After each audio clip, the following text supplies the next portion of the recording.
Pronto. Show. Manda ver.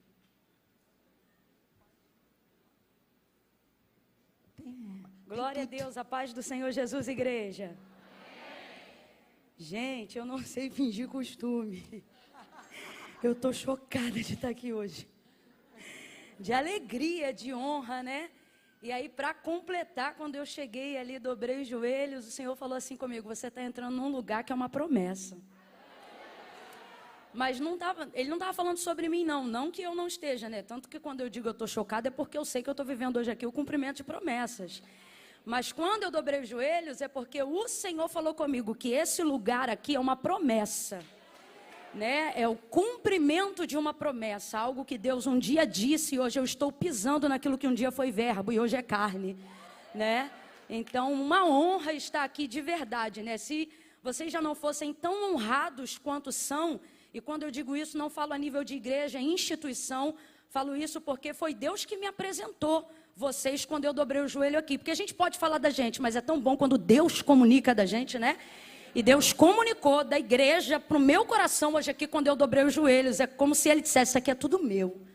É como se Ele dissesse: isso tudo aqui faz parte de um plano que um dia eu construí na vida desse casal, sabe? Então, de verdade, é uma honra muito grande, dobrada em razão disso que eu estou falando. E uma honra também em poder estar aqui na igreja do pastor Emerson Pinheiro, da pastora Fernanda Brum. Quando eu digo que eu não sei fingir costume, não é só jargão, é uma realidade. A pastora Fernanda chegou hoje e ela disse assim: olha, estou tão alegre, tão feliz de receber vocês aqui, é uma honra. E eu falei: não, pastora, não é não. E ela foi andando e eu continuei. Aí foi uma amiga que ouviu. Eu disse a ela: não, ela não está entendendo que antes de eu existir ela já era. Ela não está entendendo da minha alegria de estar aqui. Eu disse: a honra é minha de verdade. Eu é que sei o tanto que eu estou sendo honrada, né?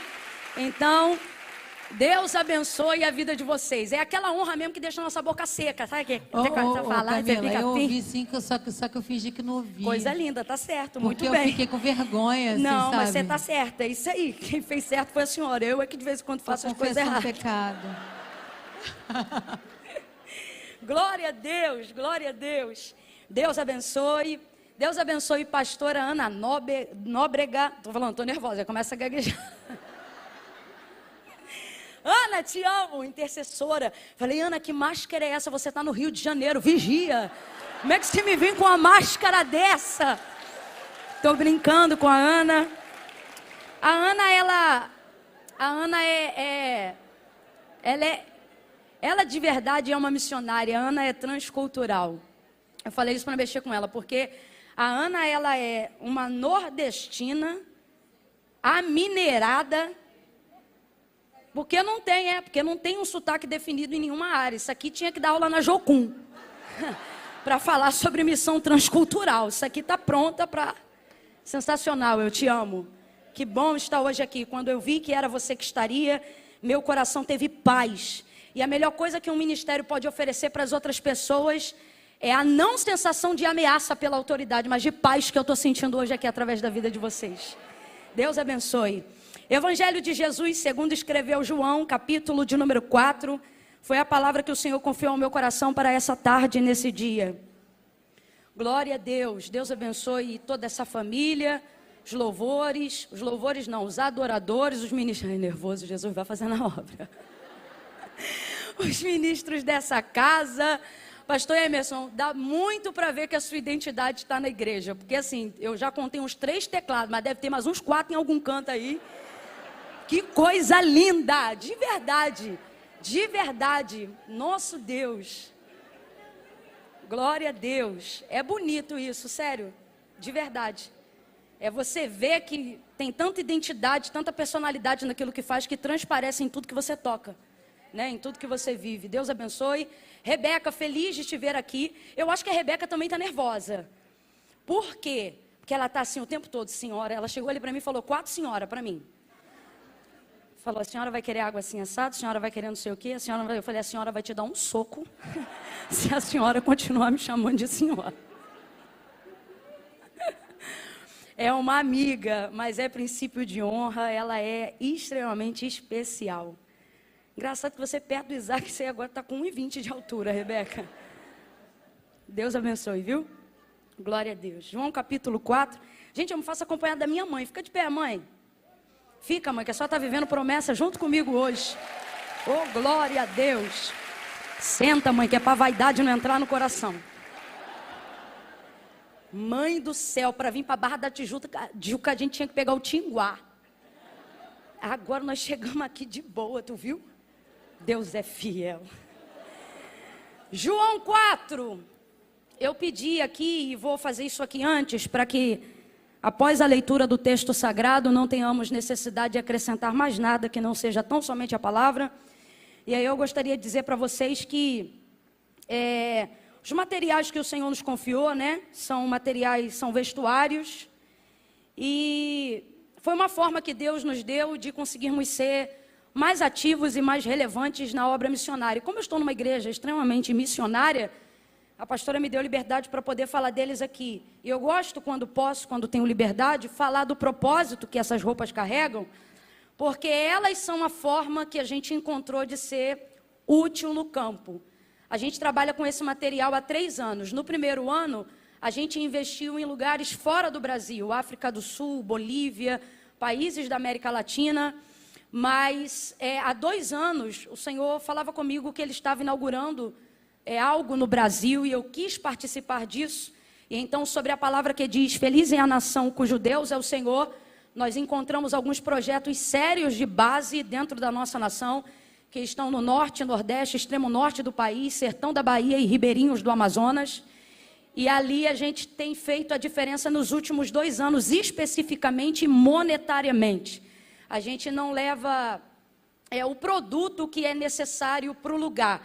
A gente faz um estudo daquela região, do que ela está precisando monetariamente, ou qual é a área de combate, e quanto a gente precisa ter de investimento para combater aquela área. Por exemplo, existia uma cidade de 5.000 habitantes, onde a maior mortalidade ali, né, o obituário alvo ali, era por mortalidade infantil, causa de desnutrição, fome.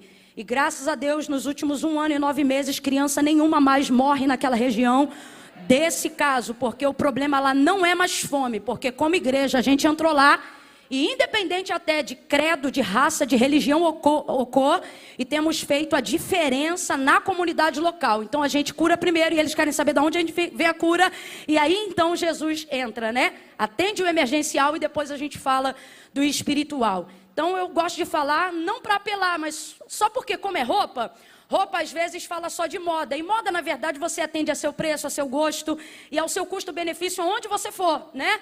Então eu gosto de falar para você entender que não é só moda, mas é uma oportunidade de tornar o nosso amor a missões coerente com as nossas atitudes, tá bom?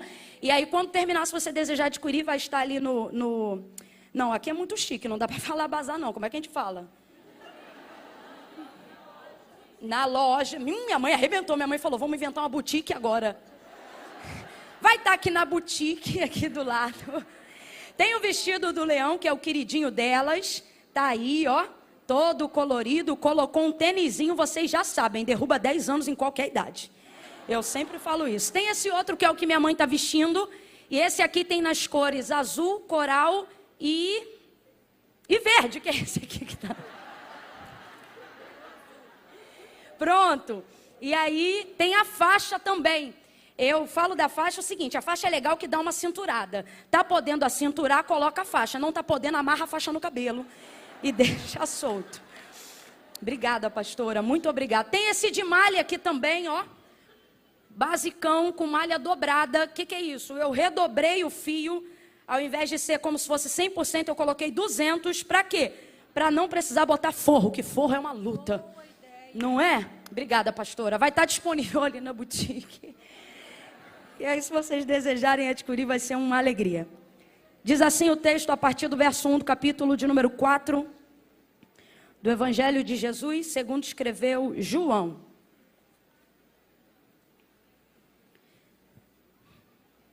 Quando os fariseus ouviram que Jesus fazia e batizava mais discípulos do que João, se bem que Jesus não batizava, e sim os seus discípulos, ele deixou a Judeia e voltou outra vez para a Galileia. Vamos lá, gente, ele deixou a? e voltou outra vez para a... E era-lhe necessário passar por Samaria. E chegou, pois, a uma cidade samaritana chamada Sicar, perto das terras que Jacó dera a seu filho José. E estava ali a fonte de Jacó.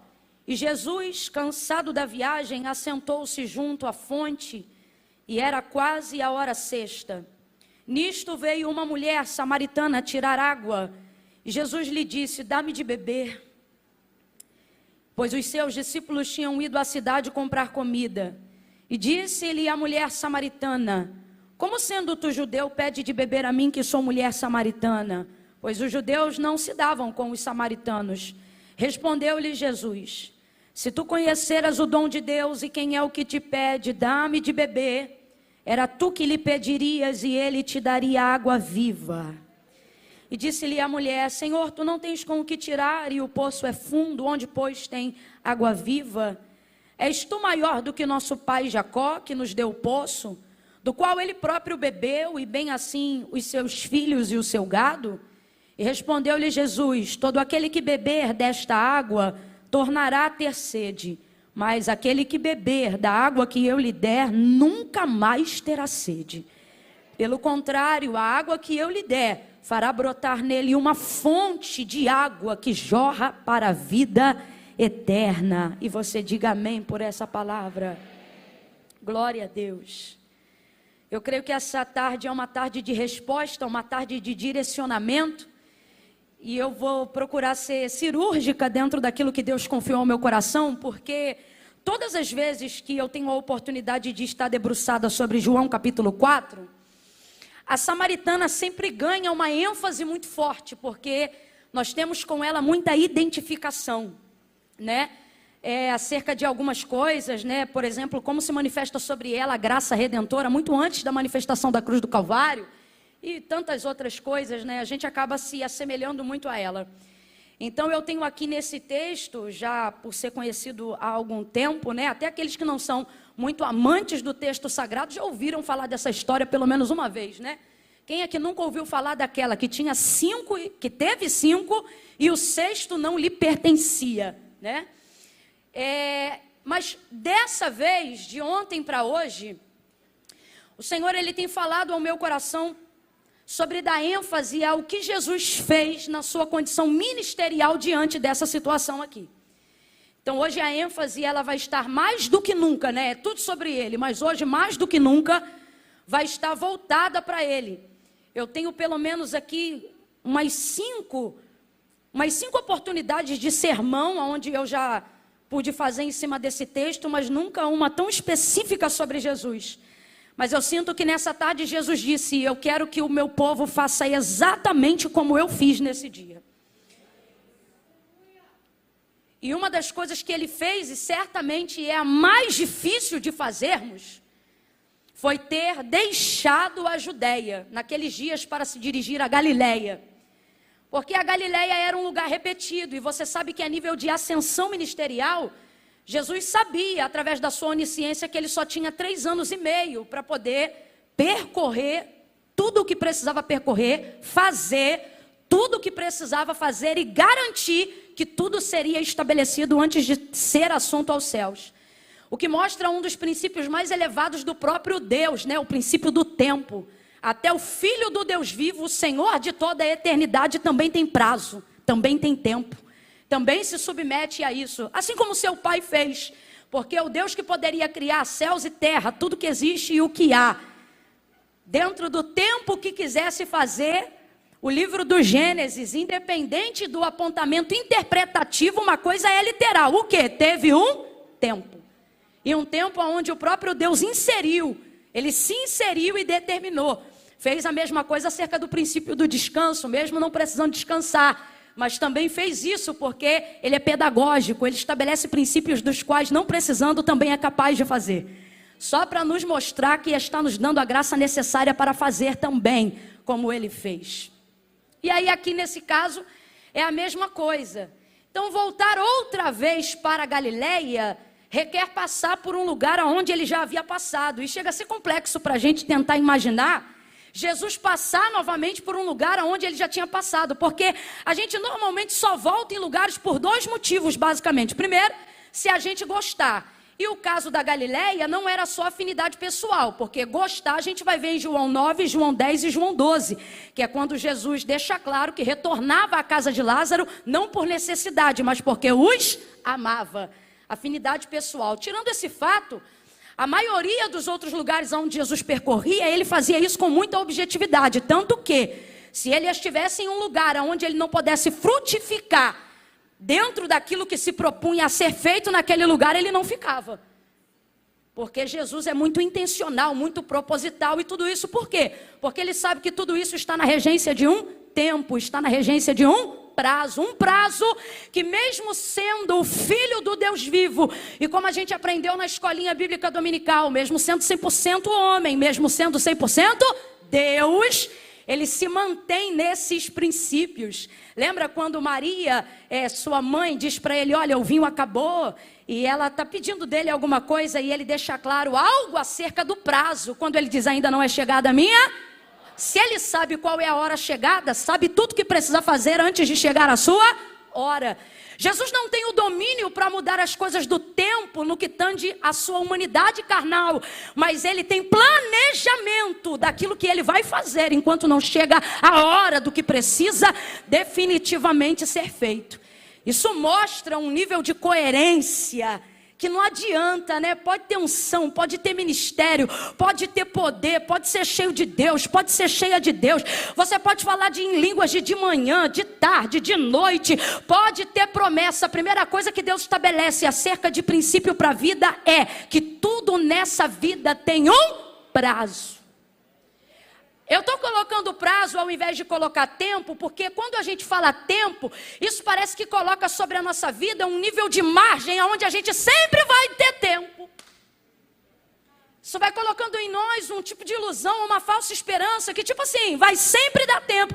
Mas você me desculpa, hoje eu vim usar exemplo do próprio Filho de Deus, para dizer para você que quando Salomão, no auge da sua sabedoria, na inscrição do Eclesiastes, ele vai dizer que há um propósito e há um tempo determinado para todo propósito debaixo do céu. Ele não está querendo te dar esperança para dizer dá tempo. O que ele está querendo dizer tem prazo. Então adianta o seu tempo, agiliza o seu tempo, planeja o seu tempo. Então hoje, só para a gente entender, não estou querendo te apavorar, mas é necessário hoje aqui um despertamento. Deus não está dizendo você perdeu tempo, Deus só está dizendo você está se distraindo acerca do prazo.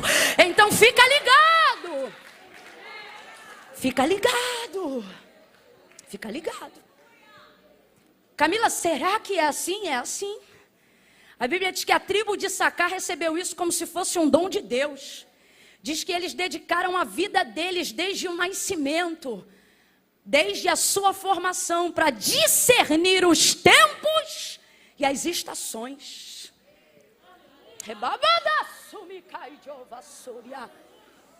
E isso dava para eles o quê?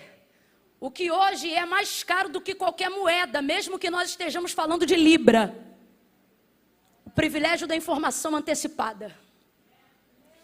O privilégio da informação antecipada é o que há de mais caro. Irmão, se hoje eu disser o que vai acontecer na Ibovespa amanhã, a gente arrebenta com o mercado mundial hoje. Porque tudo que existe a nível de moeda, de troca, de venda, de política, de governo, está baseado em uma coisa. O que é informação privilegiada? E o que é informação privilegiada? É saber aonde está um tesouro? O que é informação privilegiada? É saber quanto vai custar o dólar daqui a 4 dias? Não. Informação privilegiada é ter acesso ao que às vezes eu sei que vai acontecer e mesmo assim eu sei que não posso mudar. Mas o fato de saber, ainda que seja antecipadamente, que algo vai acontecer, mesmo que eu não possa mudar. Ou seja, às vezes eu não vou ter benefício em poder mudar uma coisa que eu sei que vai acontecer. Mas se eu souber que vai acontecer, eu posso não mudar o que é fatídico, mas posso me preparar para chegar pronto, para enfrentar, para trabalhar, para me planejar. E esta é a proposta do céu para a terra. Quando o Senhor diz, entra no teu quarto e ora, e você se perde no jornal, ficando com síndrome de pânico, pensamento acelerado, não por falta de substituição, substâncias neurais, mas por agonia, angústia da alma, porque a porta da ansiedade está aberta, dando legalidade para todo tipo de tormento emocional. E o Espírito diz: ora, ora. Ele não está dizendo: eu vou tomar o teu tempo. Ele também não está dizendo: eu vou orar porque através da sua vida eu vou estabelecer a paz mundial. Também não. O que ele está dizendo é: entra no teu quarto que eu vou te informar com pelo menos um ano que vai aparecer no jornal de amanhã. E aí você vai estar pronto. Para quê? Para mudar tudo? Não, porque nem tudo Deus quer que eu saiba para que eu mude. Ele quer que eu saiba para que eu me comporte e chegue pronto. Porque quando eu chegar pronto, aí sim Ele vai me usar como referência para que outras pessoas façam aquilo que eu já estava preparada para fazer. Esta é a referência da igreja na terra. É isto que Deus tem com a gente. É isto que Deus tem para a gente. Como quem acelera, faça uma coisa que irrita qualquer pessoa que está subordinada a uma ordem. Camila, você vai irritar o irmão? Vou. Porque a irritação faz parte de quem precisa buscar disposição.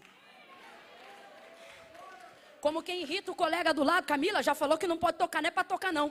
Não tem nada que irrita mais uma pessoa do que você subordinar ela a algo que ela precisa fazer assim, ó. Vambora, vambora, vambora.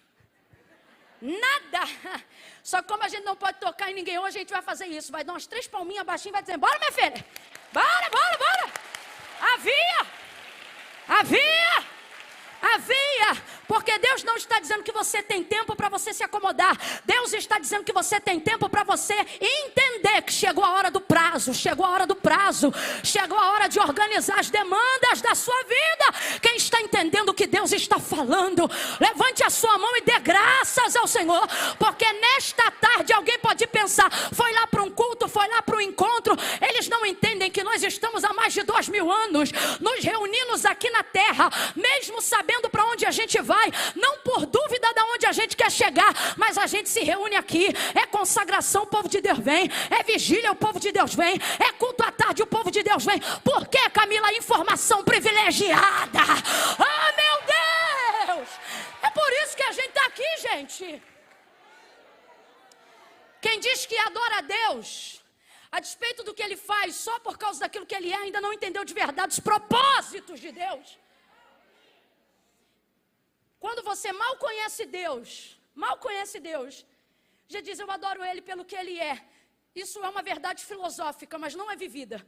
Porque a única maneira de você saber quem Deus é convivendo com aquilo que Ele faz. Todo mundo que eu conheço que quis dar uma de filósofo ao invés de dar uma de sincero, e querer servir a Deus só pelo que Ele era, antes de se identificar com as obras dele, não aguentou. Porque faltou experiência para identificar quem Ele era. É claro que depois de um tempo de maturidade, a gente aprende que aí já não é o que Ele faz. De fato e de verdade é por causa de quem Ele é. Mas a gente só chega nesse estágio depois de se relacionar com as suas obras. Por que que antes de Moisés morrer, quando ele ainda tinha a legislação sobre o povo, Deus diz para ele: Moisés, fala para o meu povo de tudo que eu fiz. De tudo que eu fiz. Fala tudo, faz uma lista. Aí Moisés escreveu. Deus não se deu por satisfeito. Falou: Moisés, vamos fazer o seguinte, Deuteronômio 32, compõe uma canção aí que eu vou te dar. Porque a canção vem para a memória. A harmonia, né? Traz o poder da memorização. Aí ele foi e escreveu uma canção. Tem uma composição, né? O último cântico de Moisés. E o último cântico dele? Ele só falou daquilo que Deus fez. Quando ele terminou de falar, Deus disse: ensina os filhos de Israel a cantarem isso aí. Eu quero que eles cantem isso aí. Se fosse os céticos teólogos dos dias de hoje, eles diriam: essa canção não é boa, porque só fala do que Deus faz. Tem que adorar Ele pelo que Ele é. E eu vejo Deus dizendo: fala para eles o que eu fiz. Ele não disse: fala para eles quem eu sou. Ele disse: fala para eles o que eu. Porque se eles souberem o que eu fiz, será consequência saber quem eu sou. Fala para eles do que eu fiz. E era assim que Deus era passado de geração em geração. Aleluia. Oh, aleluia. Aleluia. Quando você observa João 4, e eu sei que essa narrativa, ela é muito específica em João, porque tudo que João escreve é muito específico. Eu não sei se é porque João tem a autoestima mais definida. Ele mesmo fala de si no próprio livro, né? O discípulo a qual Jesus amava. Rapaz, esse aqui tem a identidade no lugar. Dá a impressão até que Jesus amava mais a ele do que qualquer outro. Mas não é. Jesus poderia até amar todos iguais, mas João identificava isso de uma forma que deixava ele bem resolvido. Discípulo a qual Jesus amava. Aí a gente diz, mas aonde que está escrito assim? Ora, no texto que ele escreveu. É ele mesmo que... E João, ele tem uma outra coisa diferente nos capítulos que ele determinou acerca da inscrição do Evangelho. Ele sempre usa, na maioria das vezes, independente da versão traduzida, a conjugação do verbo no gerúndio, que é o verbo continuativo, para a gente que entende de português, né? Porque João, ele tinha um prisma sobre Jesus, seja antes, durante ou depois, independente do tempo em que aquilo que ele está escrevendo acontecia. Ele tem essa visão continuativa. Por exemplo, João 11, quando fala da cura do cego de nascença, o texto diz assim, e via Jesus andando, e então viu um homem cego de nascença. Se você olhar tudo ali em João 9, você vai perceber, quando você lê a história, que você está lendo uma história do passado, mas quando você lê é como se ela estivesse acontecendo na hora que você está lendo. É o jeito de João transmitir no texto assim, olha, eu estou dizendo para vocês que ele curou, mas ele continua curando. Que ele salvou, mas ele continua salvando. Então eu dou muita atenção às coisas que João diz. Porque em outros evangelhos, mesmo os que tratam a mesma história e o mesmo contexto, eles se preocupam em ser mais detalhistas ao que aconteceu, né? Como se fosse um resumo, olha, estava assim e aconteceu assim. Estava assim e aconteceu assim. João não. João, ele normalmente traz a intenção por trás dos fatos. E por que então eu tenho um prisma diferente sobre a interpretação de João acerca da inscrição do Evangelho? Porque uma coisa é você chegar num restaurante e ter um cardápio. E você vai pedir a comida, mas cada chefe de cada restaurante vai cozinhar aquilo que você pediu do jeito dele. Quem está entendendo, diga amém. É diferente de quando você quer fazer essa comida em casa, aí você tem que pedir a receita. Você não vai comer só o prato, você vai pedir a receita. Quando eu olho para o jeito de João escrever o Evangelho, eu vejo que ele não diz só o que aconteceu, mas quando ele revela qual era a motivação ou a intenção de Jesus por trás do fato, é como se nas entrelinhas ele desse para a gente a receita, como quem diz assim, pode acontecer de novo.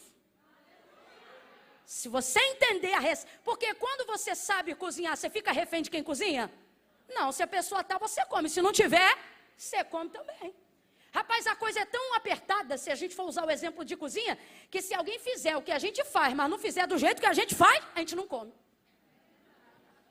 Então, João, ele dá a receita da intenção. E qual é a receita da intenção? Isso aqui pode deixar alguém escandalizado, mas a verdade é uma graça, a verdade é a graça escandalizadora que liberta, né? Por exemplo, o verso de número 3, de número 4, deixa claro que a motivação original, intencional, essencial de Jesus, ao passar por Samaria, não está ligada, por exemplo, à mesma alegria de quando ele queria ir à casa de Lázaro. Por quê? Porque não está ligado ao que ele sente, está ligado ao que ele sabe que precisa fazer. E aí muda tudo. Muda tudo. Uma coisa é você fazer o que sente, outra coisa é você fazer o que sabe. Tem coisa que você faz porque você sabe que tem que fazer, não significa que você está feliz fazendo. Quem aqui levanta 4 horas da manhã para trabalhar? Tem alguém aqui? 4 horas, está lá a serva do Senhor, a outra aqui, o varão lá. 4 horas da manhã. Irmão, 4 horas da manhã, eu não sei quanto tempo esse pessoal trabalha num tipo de trabalho onde esse é o horário que tem que levantar, mesmo que seja numa demanda do lar, né?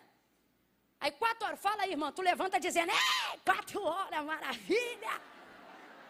É assim, irmão, que tu levanta todo dia 4 horas da manhã? Eita glória! Alguém está feliz por quê? Porque levantei 4 horas da manhã. É assim, irmã? Não é nada? Mas levanta sempre que tem que levantar, né, irmã?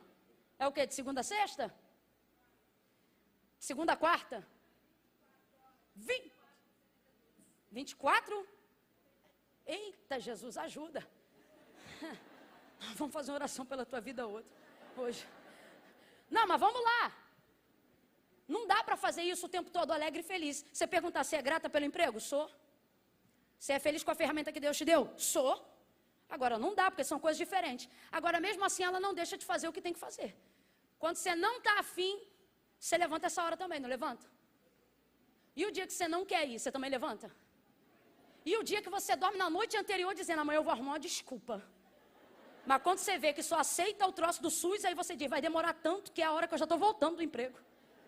Aí desiste. Ah, irmão, já fui do proletariado muitos anos da vida, eu sei o que é. No dia que eu me senti um pouco mal, eu falei, tá ruim hoje, mas não estava acostumado ainda com a vida adulta. Aí eu falei, quer saber? Vou ligar para a chefe. Chefe, ó, não estou bem não. Ela, tá bom, minha filha, vai para o hospital. Eu falei, vou. Só que, ó, a gente só aceita do SUS, tá? Porque às vezes sabe como é que é? Eu falei, tá bom. Rapaz, entrei na fila 9 horas da manhã, 2 horas da tarde fui atendida, 3h30 consegui o medicamento, 4h30 era o horário que eu largava do serviço. Aí da outra vez que eu levantei, não fiquei boa, não estava legal. Eu falei, ai, vou trabalhar. E o Eduardo disse assim, mas você não está bem. Eu falei, rapaz, mas se pegar a receita é pior. Eu vou me embora, pegar o atestado, né? Aí você aprende a fazer as coisas que você não quer fazer, mas faz porque você precisa. Agora vamos um pouco mais além da maturidade. Nem tudo que você faz só porque precisa, porque existem pessoas que saíram do estágio da necessidade. Diga glória a Deus. É quando você entende que de fato e de verdade você não é obrigado a nada. Mas quem chega a essa constatação? Quem aprende a fazer o que deve, não só o que sente. É gente de responsabilidade a quem Deus confia um nível de refrigério, de largueza opcional. Aonde ele sabe que essa pessoa vai ter responsabilidade. Para quê, Camila? Para continuar fazendo coisas que às vezes não gosta, mas fará porque deve ser feito. Quando você vê João dizendo, e era-lhe necessário passar por Samaria, o que João está deixando muito claro é que a motivação de Jesus a passar por Samaria, ela não é uma motivação super, vai ser uma cruzada incrível, ou que maravilha, vou tomar o cafezinho de Marta. Não mostra aqui afinidade pessoal, não há relação de Jesus pessoal por afinidade ou ministerial com a terra dos samaritanos. Por quê? Porque de verdade, os samaritanos subentendem-se como a terra dos errados. Não, Camila, mas eles só eram, quem fazia isso eram os judeus. Não, Jesus deixa claro que a razão estava com os judeus e que o erro estava com eles. Na hora da confissão do pecado dela, quando ela pensa que está diante de um profeta, e então Jesus está prestes a dizer que na verdade, mais que um profeta, ele é o filho do Deus vivo, ela já fica chocada e temerosa, mas para bem, não é para mal não, porque não é porque está na terra de errados que não presta. O problema de estar na terra dos errados, não é que os errados não sabem que estão errados, é que eles estão errados, só não sabem como se consertar. Porque o pecado ele é assim, ele te mostra a porta de entrada, quando você quer sair, tu não vê porta nenhuma. É mais ou menos Samaria. Quem são os samaritanos? Eles estão errados porque quem perverteu a lei foram eles. Eles estão errados porque quem miscigenou a raça foram eles. Eles estão errados porque quem decidiu construir ídolos constituídos por mãos de homens no mesmo monte onde o altar de Deus já existia por intermédio de Jacó foram eles. Quem decidiu sair de uma teocracia para uma democracia espiritual foram eles. Tanto é que quando ela decide, após a confissão do seu pecado, por auxílio de Jesus Cristo, né? Porque ele sabia que ela não tinha marido, sabia ou não sabia? Sabia ou não sabia? Mas Jesus é assim, quando ele é bom, mas quando ele é terrível, ele é melhor ainda. Ele disse assim, traze-me aqui o teu marido, e ele sabia ou não sabia? Tem coisas que Jesus pergunta pra gente que ele já sabe, ele só pergunta que é pra gente saber. Porque tem situação que a gente está que a gente não se enxerga. Aí ela diz, eu não tenho marido. Ela acabou de confessar que era peguete de um cara. Que era de outra mulher. Acabou. Agora eu vou te perguntar, isso que ela falou é bonito? Isso que ela falou é bonito? Mas Jesus olha para ela e diz, disseste bem. Tem hora que dá um... Você fala, rapaz, eu subo um monte, eu viro debaixo da cama, eu boto a boca no pó, eu estou quase comendo pó. Para ver se há esperança. E o Senhor, quando estou na tua presença, Ele diz, desce. Hoje eu entendo por que Ele faz isso. Não é que Ele está dizendo desce mais no jejum, porque não tem mais para onde descer. Não é porque Ele está dizendo desce na consagração, que não tem mais para onde descer. Ele está dizendo desce, porque o mesmo lugar que queima o adúltero, o fornicador, o mentiroso, o assassino, o homicida, os que têm orgulho da santidade também vão queimar lá, nesse mesmo lugar. Mas querendo ou não, dá uma revoltinha. Você diz assim, Jesus, não é brincadeira não. Estou com a vida toda no altar e o Senhor quando fala comigo é só um arroz. Parece pai e mãe, né? Quando a gente diz, tirei 10. Minha mãe nunca disse parabéns, ela dizendo, faz mais do que tua obrigação. Tu não trabalha, tu não faz nada, tu tem que estudar. Aí depois de dar o sermão, dizia, parabéns. Era um parabéns assim. Dá essa impressão, né? Aí a gente aqui tudo bonitinho e o tratamento às vezes é esse. Tá ela dizendo, acabou de dizer. Não tem marido, se não tem marido, tá ficando com quem? Se não tem marido, quem tá pegando quem? Mas Jesus não faz isso não. Jesus olha para ela e diz, disseste bem. Então eu vou perguntar de novo, entenda, o que ela falou foi bonito? Porque Jesus vê beleza de forma diferente da gente. Jesus não vê beleza no que ela está falando, Jesus vê beleza no que levou ela a dizer o que ela está falando. Por quê? Porque Jesus não vê beleza na oratória, Não, Jesus olhou para ela e disse, disseste bem, porque o que ela está falando não é bonito, mas a maneira como ela está manifestando é lindo. Por quê? É o quê? A verdade. Jesus ama a verdade no íntimo. Quando a verdade é manifestada, seja por uma confissão, pedido de perdão, ou a verdade sobre um pecado, parece que tudo de podre que tem na gente perde o foco, e ele olha só para a verdade, e ao invés de dizer miserável, ele diz amado. Disseste bem. Nesse contexto, quando ele diz disseste bem, olha isso, gente. Ela percebe que está diante de alguém que ela julga ser um profeta, mas é o filho do Deus vivo. Aí Jesus deixa algo muito claro para ela. Quando ela diz assim, aonde é que se deve adorar? Volta a fita, rebobina para entender isso aqui. Nessa cultura ocidental nossa, a gente acha que adorar é vir para o culto, levantar a mão e dar glória.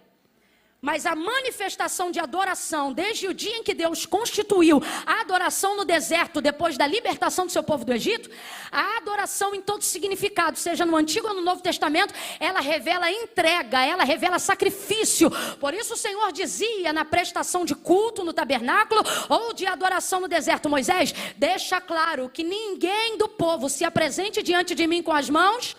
Aí lá na lei do levirato ou em toda a junção de Levítico, ele vai dar a instrução de quanto cada um deveria entregar, em que condição, de acordo com o seu pecado. Por exemplo, se alguém tivesse um pecado X, aí ele dizia, leve 2 bodes. Se fosse ações de graça, ele dizia, 1 ovelha. Se fosse consagração de filho, 1 bezerro ou 2 pombinhas. Vai estipulando de acordo com a necessidade de cada um. Quem está ouvindo até aqui, diga amém. Porque a adoração em toda manifestação bíblica não tem a ver, nunca teve, nunca terá com glória a Deus, aleluia ou liturgia oriental.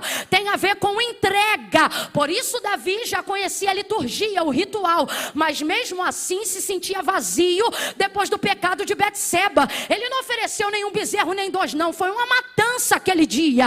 Depois do que ele fez com Betseba, ele fez tudo o que podia para através dos ritos, da entrega e da oferta, olha isso, estou falando de Antigo Testamento, para conseguir fazer Deus se voltar novamente para ele de novo, para ter restituído a alegria da salvação. Mas aí ele vai escrever um pouco mais à frente, e ali ele fala da decepção dele, do arrependimento verdadeiro dele, não quando escreve o 51, mas quando capítulos mais à frente, ou melhor, salmos mais à frente, ele diz assim, tu não te comprases em ofertas, porque se assim fosse, mais holocaustos eu te daria. Agora, ó tempo, eu sei que para ti um espírito quebrantado e um coração contrito não desprezarás, ó Deus.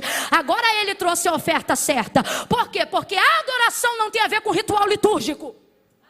A adoração não tem a ver com finanças.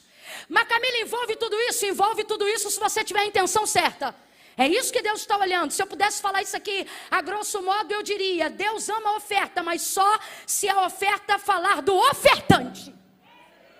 Se não falar, para ele não é nada.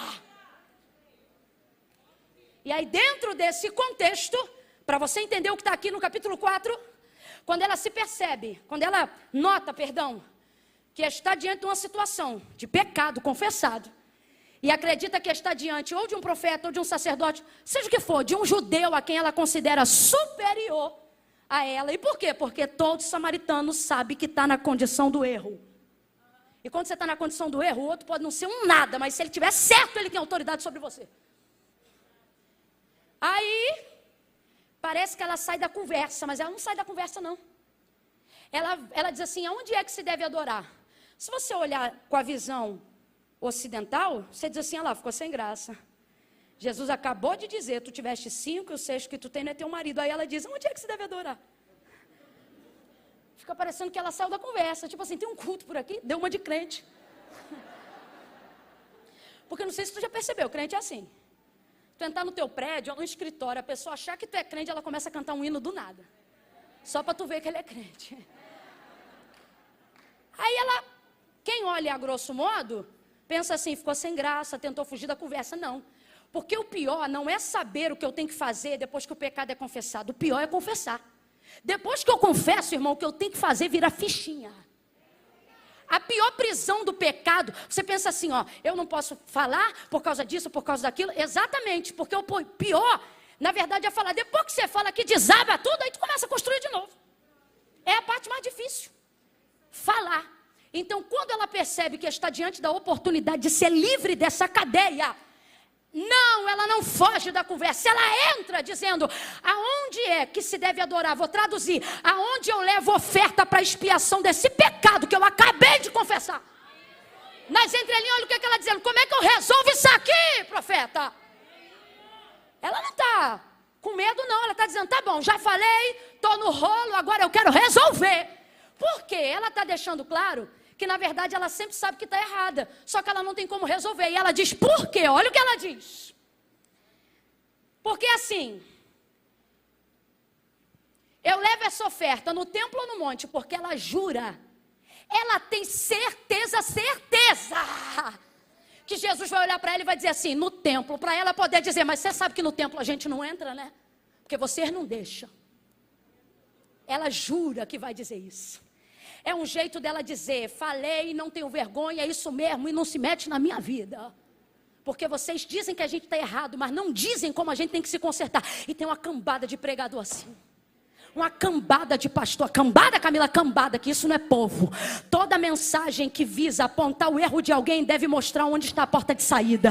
Deve mostrar onde está o lugar do conserto. Se vai apontar alguém para dizer que está errado, então ensina o caminho de onde está o certo. Porque senão você só buga a cabeça da pessoa.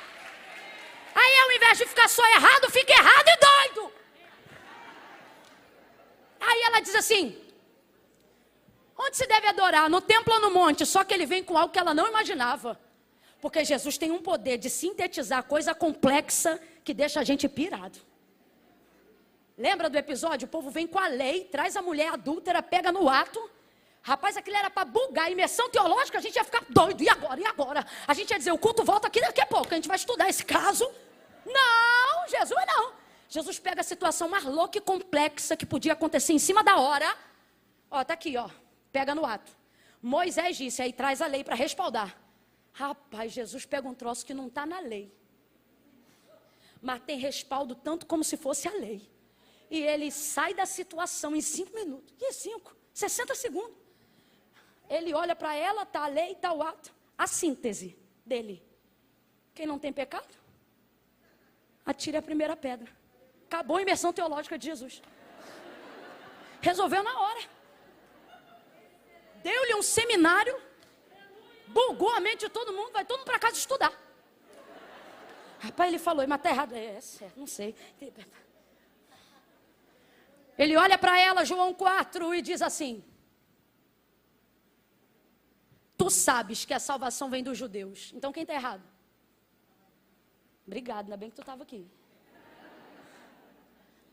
Vamos lá, gente, Jesus está deixando claro que se o lugar certo do concerto é no templo em Jerusalém, significa que os samaritanos estão errados. Estão errados. Não é um julgamento, é uma constatação. Não precisa ficar preocupado com isso. Tu sabes que a salvação vem dos judeus, entre linhas, tradução, Jesus está dizendo, tu sabes que se tu quisesse levar oferta para a expiação desse pecado, a única forma de ser liberada era num altar legítimo, por um sacerdote legítimo. E esses aí só estão aonde? No templo em Jerusalém. Mas como é que uma samaritana vai entrar em Jerusalém, gente? Não entra. Eu imagino ela preparando já o fôlego para argumentar e ele deixando claro, dizendo, tu sabes que a salvação vem dos judeus. Ele está dizendo, você sabe que vocês estão errados. Só que ele termina sintetizando, dizendo assim, nem no templo, nem no monte.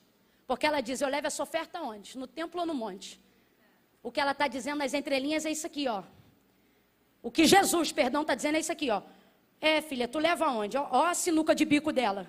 No templo tu não entra e no monte Deus não recebe. É isso que ela está querendo dizer. No templo eu sei que eu não posso entrar. E no monte sei que Deus não vai receber. Por que Deus não vai receber no monte? Porque Deus não divide altar quando ele tem altar legítimo. O mesmo altar que tem lá em cima do monte, lá em Samaria, é altar que está do lado de Moloque, é altar que está do lado de Baal, é altar que está do lado de Azera. E Deus não vai dividir isso. Se Baal tem seus amantes, Deus não. Deus não se submete. A gente tem que entender, irmãos, adoração com Deus é um negócio muito sério. Se ele não for a prioridade, ele não aceita ser mais nada. Não é que você coloca, a gente tem essa mania quando está pregando, né? De dizer assim para os irmãos, a gente coloca Deus aqui. Tipo, a gente dá para Deus 70%. Quem não dá para Deus 100% está iludido de que está dando alguma coisa. Porque se Deus não for prioridade, ele não aceita ser nada. Se ele não for primeiro lugar, ele não fica no segundo. Ou é o primeiro ou ele sai. No templo ou no monte? Aí Jesus responde, deveria ser no templo, mas no templo você não entra. No monte quem não recebe é Deus, mas vou resolver teu caso agora. Por que ele resolve? Porque você precisa de um sacerdote, eu sou o sumo. Olá, macando, vá, chore, ramaio. Tem coisa que a gente acha tão complexa. Você diz, eu tenho que ter dinheiro, eu tenho que ter plano de saúde. Aí Jesus está dizendo, você só precisa de mim. Eu sou o que você precisar que eu seja. Na hora que você precisar que eu seja. Qual é a situação dela? Pecado. Qual é a situação dela? Libertação. O que ela precisa? Ser alcançada. No templo ela não entra. No monte Deus não recebe. Aí Jesus está deixando claro que vai perdoar os pecados dela agora. Mas como não tem novilho? Como não tem bode? Como não tem altar? Como não tem templo? Aí Jesus deixa muito claro. Você precisa de um sacerdote, eu sou o sumo. Você precisa de um cordeiro, eu sou imaculado. Você precisa de um templo. Lembra quando ele olhou para o templo e ele disse, eu derrubo e construo em 3 dias? Ele está dizendo, eu sou a morada que você precisa habitar. Sabe o que ele está dizendo?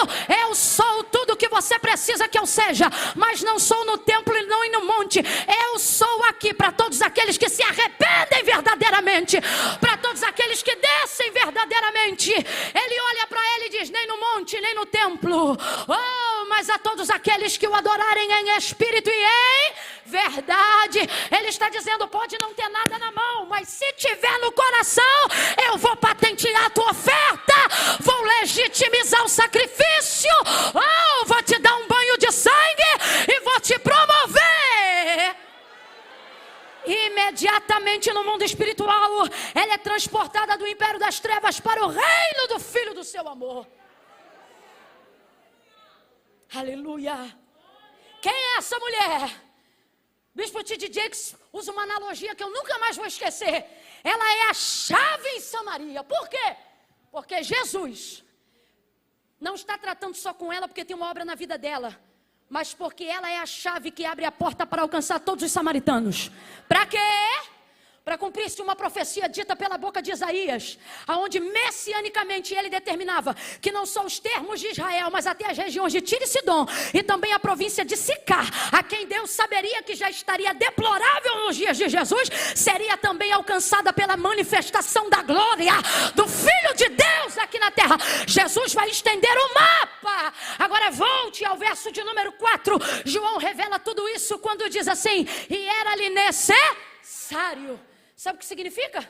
Vai acontecer algo estrondoso, vai acontecer algo maravilhoso, vai ser apoteótico, vai mudar os planos no meio do plano, porque o plano era só passar, e passar dita muito rápido, só que o texto diz que naquele dia Jesus ficou ali mais uma noite e um dia. Porque tem coisa que a gente só sabe como começa, mas depois que a gente obedece, a gente não tem noção. Jesus tem uma obra específica. Por que ele deixa a Judeia? A motivação que o fez deixar a Judeia não foi por plano do que ele iria fazer em Samaria. Quando você tem prazo, você não empurra nada. Você faz as coisas porque devem ser feitas, mesmo quando você não estiver sentindo coisa alguma. Vida com Deus, vida devocional, hábito, rotina, só funciona quando você para de agir só de acordo com o que você sente. Me irrita a quantidade de crente que conhece a palavra de Deus e que sabe que a Bíblia afirma que o coração do homem é o quê? Mas por que você só faz o que sente? Se eu sentir, eu perdoo. Se eu estiver sentindo isso, se eu estiver sentindo aquilo. Fé não é sobre o que a gente sente, fé é sobre o que a gente... Por isso que a gente faz mesmo quando a gente não, porque a gente é crente. Era-lhe necessário. Por que era lhe necessário? Era necessário porque tinha que passar por Samaria? Não. Era necessário porque tinha que deixar a Judeia.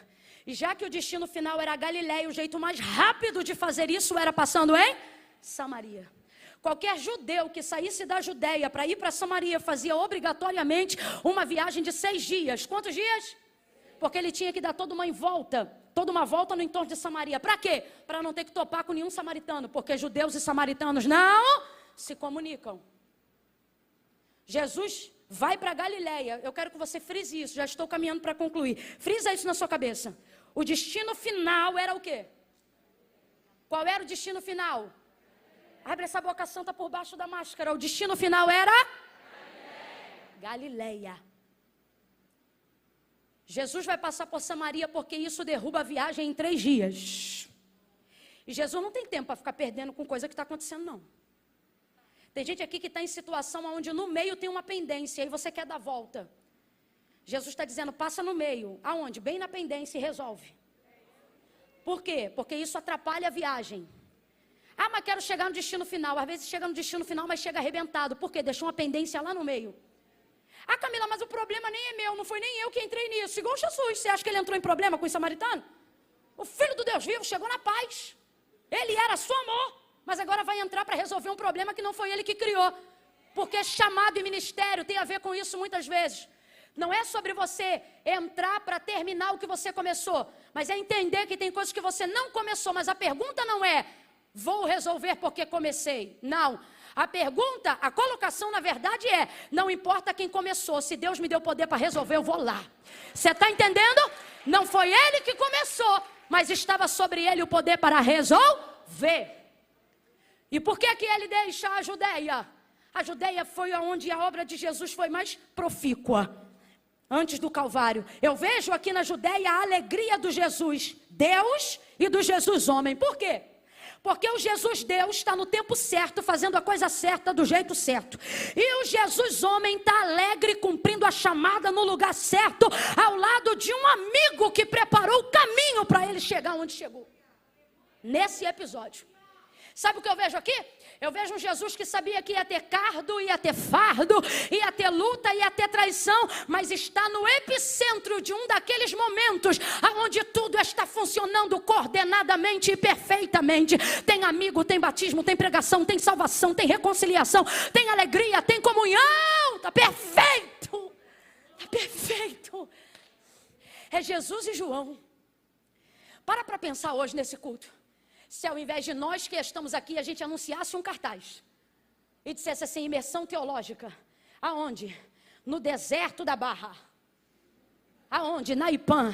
Aí você olhasse, dirigente do culto, João Batista, pregador, Jesus de Nazaré. Mano, ia ter gente pendurada nesse ilustre aqui. Pense num lugar onde João e Jesus estão fazendo a obra no mesmo tempo. Do mesmo jeito, com a mesma força, com o mesmo dinamismo.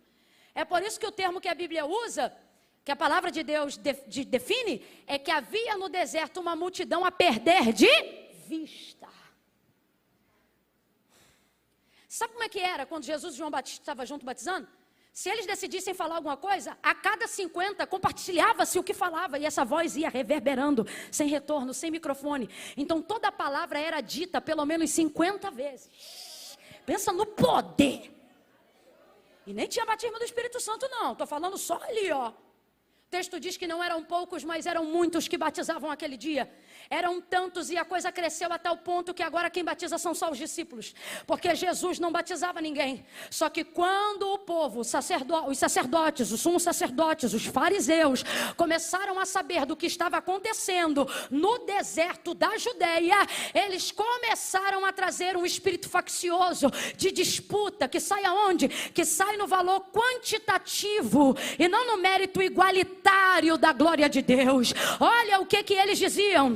Os fariseus, quando ouviram que Jesus fazia e batizava mais discípulos do que João, olha isso, o texto é claro, Jesus nem batizava, mas a desgraça da fofoca vem logo depois do espírito faccioso. Se tiver facção, tem divisão. Se tiver divisão, a fofoca entra na hora. Que é o comparativo, é o valor, é a guerra. E isso não podia acontecer com a obra. Escuta o que eu vou lhe dizer. Quem começou isso aqui foi João. Deus não quebra princípio de honra, mesmo sendo a glória dele. Aquele que não usurpou sendo igual a Deus, mesmo sendo, mas desceu. Você acha que ele vai ter problema no deserto da Judeia? Vai nada, irmão. Quando ele vê que a facção entra, a primeira coisa que ele faz é... Agora, foi João que levantou a facção? São os discípulos que estão de contenda? Não, quem é que está falando o que está falando? Só que ele sai antes de disseminar. Quem tem maturidade não dá tempo para o diabo agir. Quem tem maturidade faz o que precisa ser feito antes de ver o que está para acontecer. Informação privilegiada, acesso, você vê a lei antes de acontecer. Olha isso. A coisa estava dando tão certo e estava tudo tão bem, que imediatamente, não é coincidência. Analise o texto e você vai ver que não é coincidência. Imediatamente, ao saber disso, ele vai deixar a Judeia. Por quê? Porque tem coisa que para continuar boa, você tem que saber a hora de sair. Tem coisa que para continuar funcionando, você tem que saber a hora de tirar o teu pé. Aquilo que foi bendito ao entrar, só vai ser bendito ao sair, se você souber a hora de... Jesus preservou a obra. E se eu fosse falar isso aqui num linguajar bem crentez, sabe o que eu diria? Quem sabe para que foi chamado não disputa. Quem sabe para quem foi chamado não se submete a entrar em facções. Deus está liberando esta palavra sobre nós nesta tarde para dizer: quem tem conversa de facção é fariseu. Por quê? Porque quem não faz nada tem tempo para medir o que o outro está fazendo. Mas quem está ocupado na obra não tem. Levante a sua mão. Todo espírito faccioso que tentou entrar na minha mente, na tua e no nosso coração, hoje a gente denuncia no mundo espiritual em luz. Fariseu não vai governar nosso ministério. Importa que ele cresça e que eu diminua. Importa que ele apareça. É maior o nome de Jesus Cristo do que o nosso. Deixa ele brilhar. Ele deixou. Oh, aleluia. Deixou.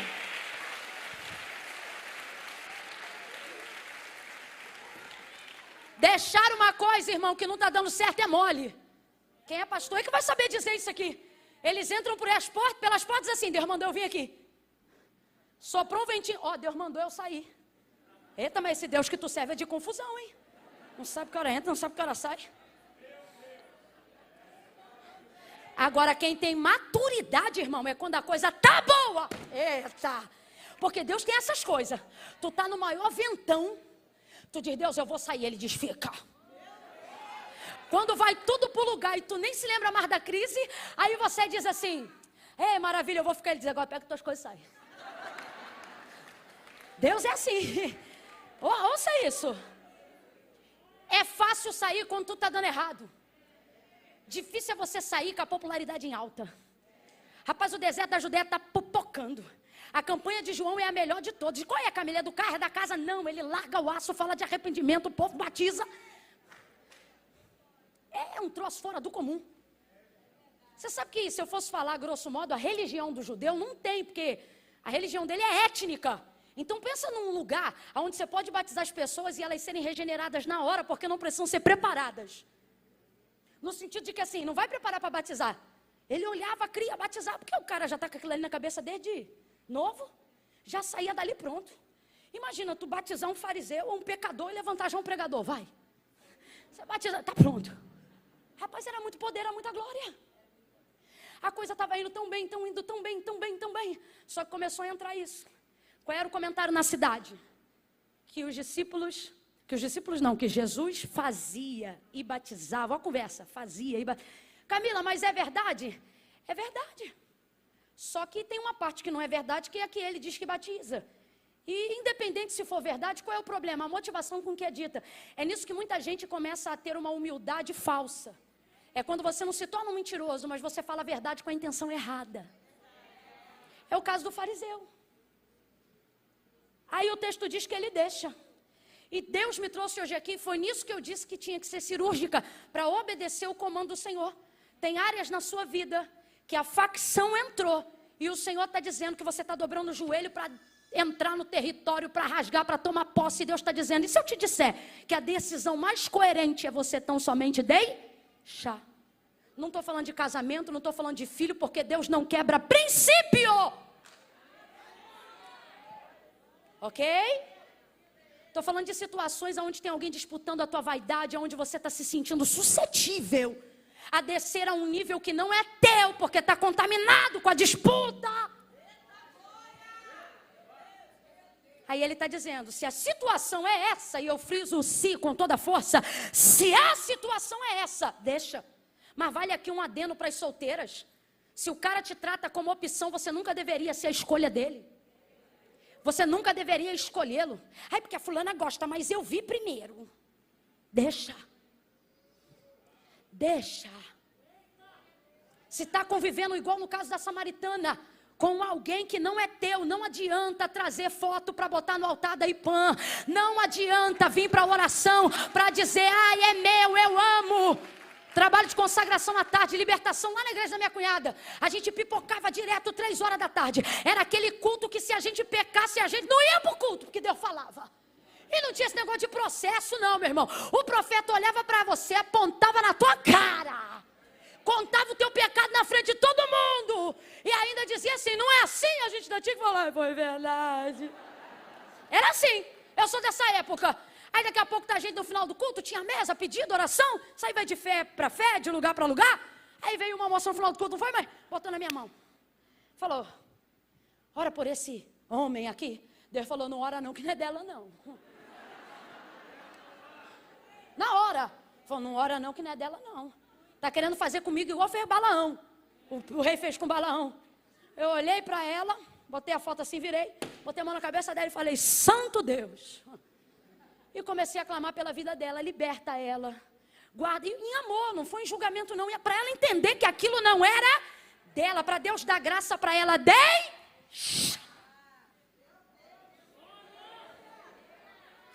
Deixou?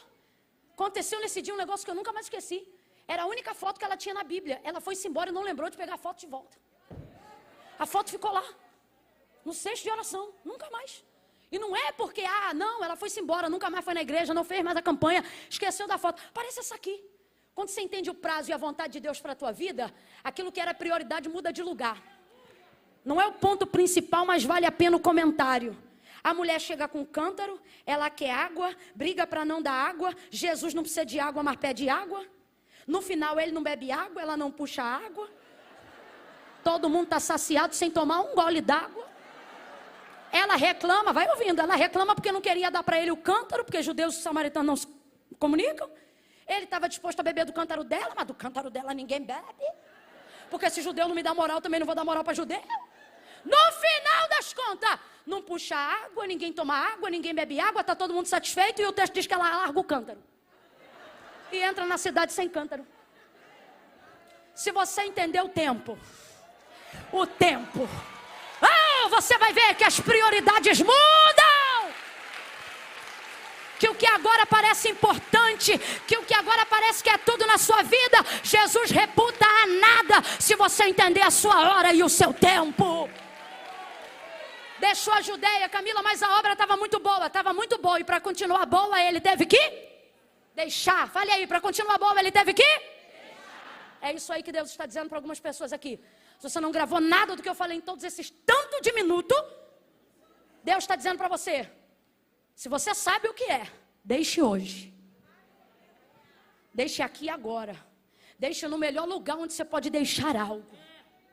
Deixe no altar do Senhor. Deixou. Deixou para ir para onde? Vou me rasgar todinha aqui. Ana, ora por mim. Deixou onde, gente? Deixou tudo lá na Judéia. Para ir para onde, gente? Para onde? Galileia. Mas aconteceu tanta coisa em Samaria, que a impressão que a gente tem é que ele deixou a Judéia para ir para... É porque eu frisei a Galileia, mas se eu te pego desprevenido, tu diz Samaria. De tanta coisa que aconteceu em Samaria. Agora, geograficamente falando, preste atenção que isso aqui é interessante entender. Sabe o que é Galileia? Galileia está na região norte. Judéia, subentende-se sul. Samaria, nessa linha geográfica, representa justamente o lugar do meio. Então, olha que bacana. O lugar que Jesus está indo representa o norte. Quem já teve uma mãe brava? Aleluia. Já deve ter ouvido pelo menos uma vez na vida, ou um pai dizer assim: toma um rumo para a tua vida, toma um norte. Tua vida precisa de um norte. Porque norte é rumo. Aonde a bússola fica travada quando você quer uma direção? Ela define qualquer lugar a partir do norte, que é o alinhamento. Então preste atenção. Jesus está indo para o... Atualmente ele está no sul. E Samaria está justamente no centro. Sul, aqui. Vamos lá. Sul aqui. Ah, não, vou botar o azeite no norte. Norte aqui. Sul aqui. Samaria. Bem no meio. Jesus, água viva. Ele está aqui. Ele está indo para onde? Isso. E agora ele está onde?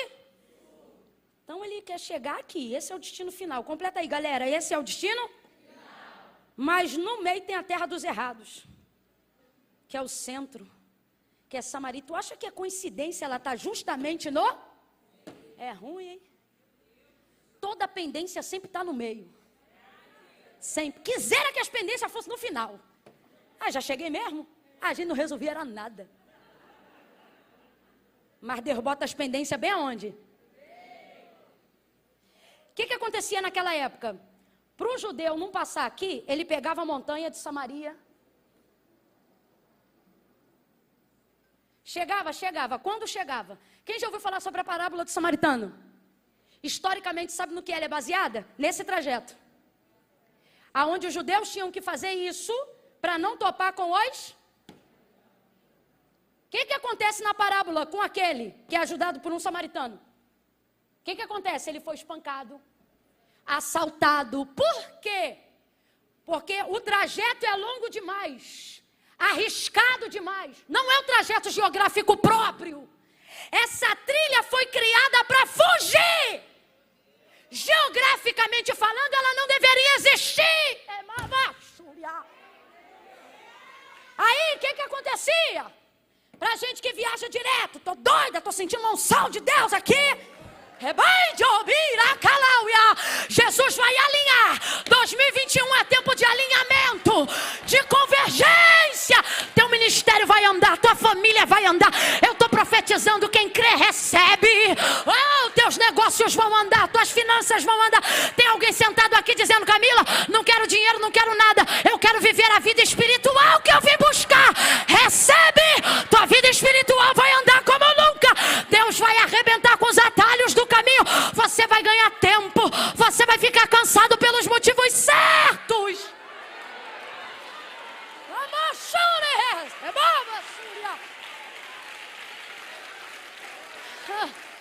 Aí o que acontecia?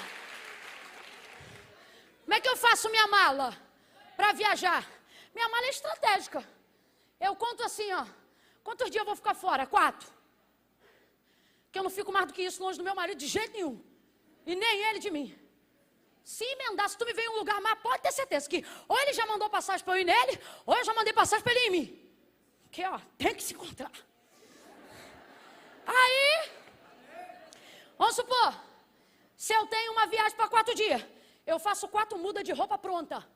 Essa é do primeiro, essa é do segundo. Eu não tenho esse negócio de troco isso, se acontecer, vai acontecer. Eu odeio mala pesada. Faça ali, ó, pá. Tum.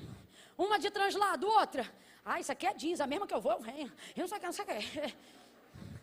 Resolvi. Porque eu sei quanto tempo eu vou passar. Porque dependendo de onde eu vou, ainda mais agora, que cada quilo de bagagem excedida é 25 contos, isso é mais caro que a picanha. Eu não vou dar mole, não. Irrita. Rapaz, o povo que paga a nossa passagem vende coxinha, borda toalhinha, faz feijoada final de semana. Aí tá. Vou fazer a mala. Por quê? Se eu for com muita bagagem, isso gera peso na vida. O que o povo acontecia?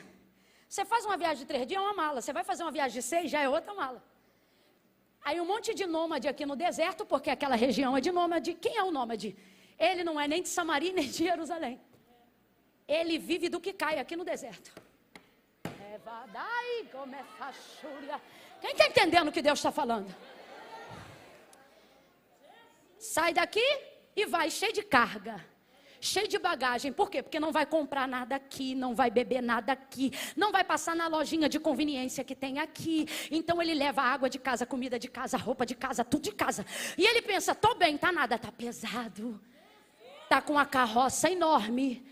Aí quando ele vai chegando nessa rota aqui que é a da fuga, os nômades estão olhando. Se tem, olha que loucura, gente, isso aqui é pura geografia e história com H, não é com E, não. Pega um livro de história e de geografia, você vai ver essa realidade no entorno do deserto, de Samaria, do Monte Samaria. O que acontecia? Como os nômades viviam em tribos, em famílias, como se fossem ciganos da região, se passasse alguém com pouca carga, não valia o lucro do assalto. É muito trabalho para pegar, mas se viesse com muita bagagem, aí valia. Vamos arrebentar, vamos matar, vamos enterrar. Por quê? Porque tem muita carga. Quando você sai de Jerusalém, porque Jesus foi claro, ficai em até que do alto seja revestido de poder. Ele não quer que você saia de Jerusalém com bagagem, ele quer que você saia de Jerusalém com... Se não tiver poder, não sai. Porque o caminho não é mole. Se fazendo o caminho certo, já dá B.O. Você imagina pegando a rota mais longa. Tem gente fazendo a rota longa. Aí, Camila, e daí? Chega, às vezes não, às vezes vive, às vezes morre. Às vezes é assaltado, às vezes é espancado, às vezes é surrado. Mas vamos lá, vamos supor que... Vamos falar dos que chegam. Chega, mas chega tão cansado. Quando chega? Chega tão arrebentado. Quando chega? Chega tão moído. Quando chega... que não tem força para celebrar porque chegou. Eu vou falar bem rasgado, para todo mundo entender. Tem pregador que chega, mas chega sem família. Chega sem paz, chega sem alegria. Tem cantor que chega, mas chega com tanta pendência no meio, que ele pode estar lá em cima, mas não representa mais nada. Deixou tanto rolo no meio, que não chega. Que chega, mas não significa mais nada. Ninguém me contou não, quando eu era ainda muito nova na fé, eu compreendi isso nos cultos de visita. Quando a gente ia para o culto de visita anular a ação de graça de fulano, ação de graça, nem sabia que fulano estava na prova. Ah, maravilha, glória a Deus, vamos lá cantar a vitória da irmã. Quando chegava lá, todo mundo alegre, feliz, tinha bolo, tinha refrigerante, tinha tudo de gostoso. E no final a irmã, o irmão triste. Aí um dia eu cheguei para um, disse, por que você está triste? Se Deus fez, se Deus salvou, se Deus curou, se Deus isso, se Deus aquilo. Ai, que eu estou tão cansado, porque foi muito difícil chegar aqui. Falei, Jesus, que lugar é esse que o Senhor quer levar a gente, que no final a gente chega tão doído que não vale mais a pena ter chegado. Aí o Senhor falou para mim, é porque o lugar de chegada fui eu que idealizei, mas o caminho, quem fez foi Ele. Então volta aqui nessa rota que você vai entender. Dá para chegar por aqui? Dá, mas quando chega, sabe-se lá como chega. Agora Jesus não tem tempo para isso não. São só 3 anos e meio. Você sabia que no livro das 100 maiores personalidades conhecidas no Brasil, ele ocupa o 3º lugar? Se eu te contar quem está na frente dele, primeiro, como é que é o nome daquele Oh, meu Deus. O profeta, o nome do profeta, que fala o profeta? Mohammed, primeiro. Maomé, obrigada, acertou. Dá no mesmo, acertou também. Porque, sobretudo quando a pesquisa foi feita em 2010... era uma realidade mais presente do que nunca no mundo. Segundo lugar, Camila, Pelé. Aí, terceiro lugar, Jesus. Porque está falando de gente conhecida, né? Gente que está na boca e na mente de todo mundo. A época do Islã está no terceiro lugar. Estava, né? Não sei como é que está hoje. Hoje não acredito que está não, gente. Mas vamos voltar para o fato aqui. Ele não tem tempo para isso. Porque pode ter gente na história hoje de nome mais conhecido do que o dele, mas ninguém fez o que ele fez. E outra, quantos anos Pelé teve para construir carreira? Quanto tempo Maomé teve para construir? Quem você conhece que em 3 anos e meio... 3 anos e meio tu não termina nem a faculdade direito. 3 anos e meio virou um mundo de cabeça para baixo. Está girando até hoje. Não tem tempo. Aí o que ele faz? Necessário. Por quê? Porque ministério não é só sobre o que eu gosto de fazer, mas sobre aquilo que eu devo fazer. Vai ser necessário? Vai ser necessário. Está felizão, Jesus? Não posso afirmar como é que ele estava, mas posso afirmar que João, pelo menos segundo a perspectiva dele, colocou Jesus na posição de alguém que necessitava. Vai ver, foi do próprio João e não do próprio Jesus. Fato é, ninguém queria passar por lá.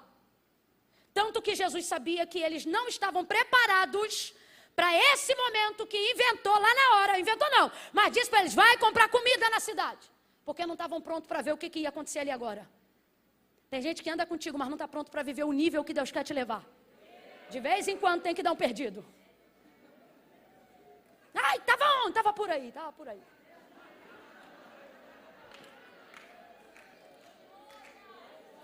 Quando eles voltam não.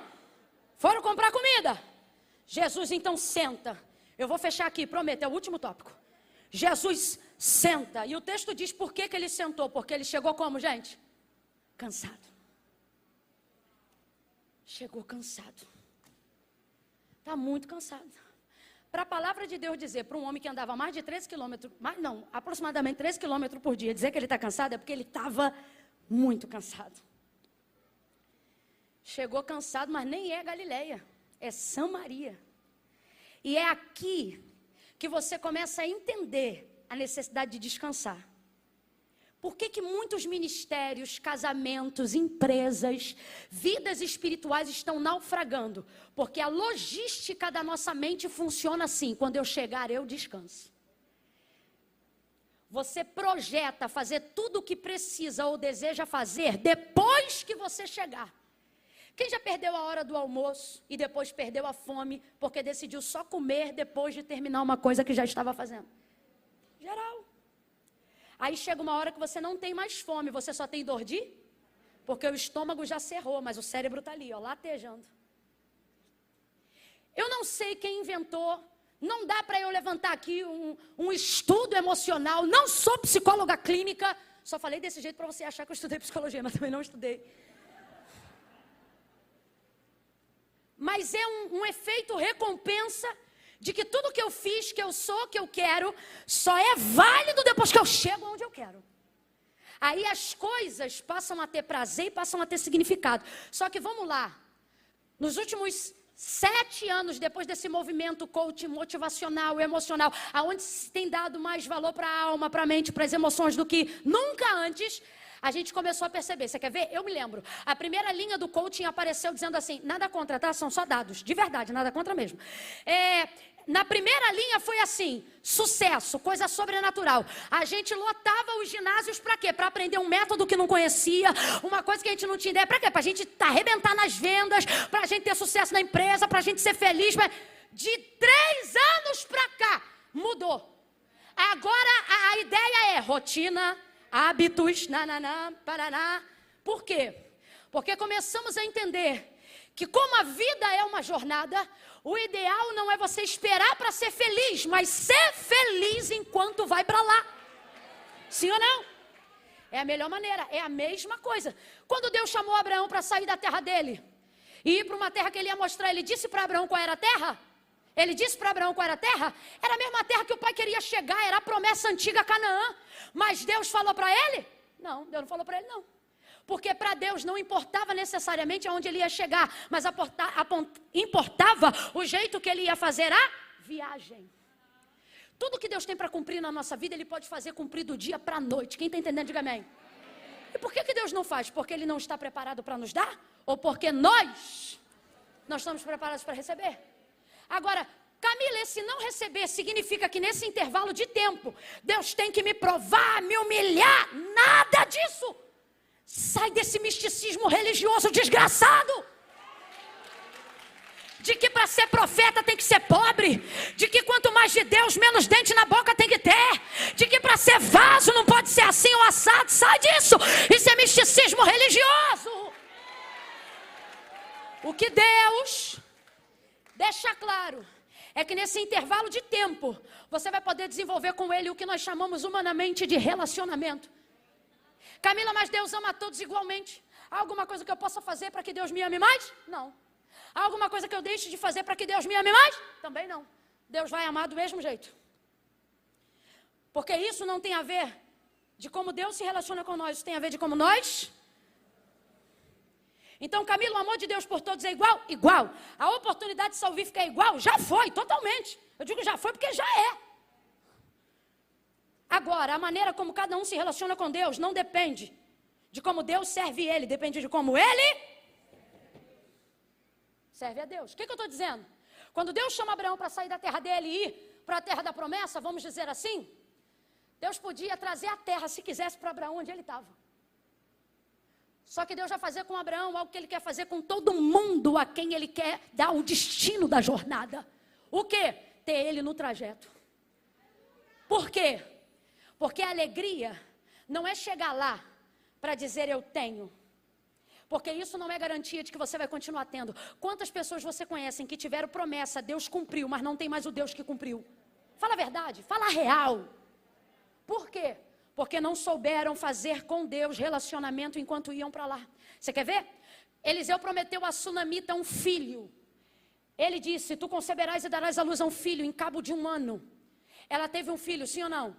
Quando a gente acredita que o menino tinha ali quase 12 anos de idade, que era o tempo que ele podia sair para ir para o campo, para o trabalho do pai, o texto diz que nesse dia o menino morreu. Agora eu te pergunto, é responsabilidade de Eliseu ressuscitar o menino? Não, ele disse que o menino ia nascer. Nasceu ou não nasceu? Viveu ou não viveu? Mas quando o menino morreu, ela foi atrás do homem de Deus. Agora eu vou te perguntar de novo, ele tinha obrigação de ressuscitar Eliseu? Perdão, o menino tinha obrigação? Não, mas ele ressuscitou sim ou não? Sim ou não? Porque isso ali não tinha a ver com a promessa, tinha a ver com um relacionamento de mais de 15 anos. Ele entrando, comendo, vivendo ali com ela, com o esposo, com a família. Olha como é que relacionamento com Deus é importante. Ter a garantia de que algo que Deus falou vai cumprir não é o melhor. O melhor é saber que Ele vai me dar manutenção, jeito de administrar. Porque se tudo que Deus promete para a gente é maior do que a gente, porque não fala sobre a nossa capacidade, fala sobre a dele, significa que eu por mim mesma não tenho condições de gerir nada que veio de Deus para mim, não tenho. Humanamente falando, não. Quantos ministérios sucumbiram debaixo da própria glória? Quantos sucumbiram debaixo da própria sabedoria? Fala aí, minha professora que está aqui com a gente. Quantas pessoas sucumbiram debaixo da própria genialidade? Gente que a gente olha e não reconhece mais. Não porque não tem, mas porque mesmo tendo, não é mais. Por quê? Porque se Deus te deu algo ou falou que vai te dar, é algo muito grande, é algo que nem cabia em você. Mas é Ele que faz caber, Ele que dá o jeito dele. Então veja, o negócio não é você chegar. O negócio é você saber o que faz depois que chega. O negócio é você saber se você teve, no tempo que andava, relacionamento o suficiente para agora fazer disso uma vitória e não um peso. Porque quantas pessoas vivem hoje debaixo de um peso? Porque estão tendo que suportar sozinhas aquilo que Deus disse que era junto. Por que Moisés está num vale com o povo? Canaã é subida e o Senhor diz, eu vou fazer eles herdar. Sabe o que Deus está dizendo? Vou fazer vocês subirem daqui para a terra de Canaã. Mas Moisés diz, se a tua presença não for, sabe o que ele está dizendo? Eu prefiro ficar aqui nesse vale, aonde tem a tua presença, do que ali em Canaã, aonde o Senhor não habita.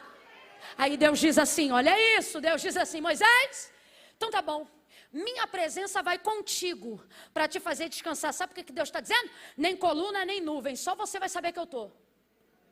Moisés vai? Não, porque ele não dá conta desse povo rebelde sozinho. Aí ele diz assim, se a tua presença não for conosco, não nos faça sair daqui. Tempo de relacionamento. É isso que determina. Sara fica maravilhada, porque quando ela vê o leite saindo, é que ela descobre que o Deus que deu o filho também deu o leite. Porque quando Deus diz, vou dar o filho, você só pensa no filho, não pensa na manutenção. Quando alguém diz assim, vou dar o carro, tu esquece do IPVA, do seguro, tu esquece até que tu não tem garagem. Tu esquece até que não tem carteira. Só que Deus está dizendo, se fui eu que te prometi uma coisa, eu não sou igual o pai que faz o filho e larga. Ele está dizendo, não, quando eu te prometer o filho, eu vou te dar leite. Se eu te prometi o carro, eu vou te dar uma casa com garagem. E se eu te prometi o carro, eu vou te dar o combustível. Ai, Camila, é que eu estou num vento, é porque foi você que comprou. Porque quando é Deus que dá, Ele traz manutenção àquilo que Ele entrega. Volta para o texto e a gente vai encerrar. É que a terra aqui é muito fértil, pastora Fernanda. Aí a gente fica assim jorrando, perde a noção das coisas. Mas a mensagem é prazo, vamos terminar no prazo.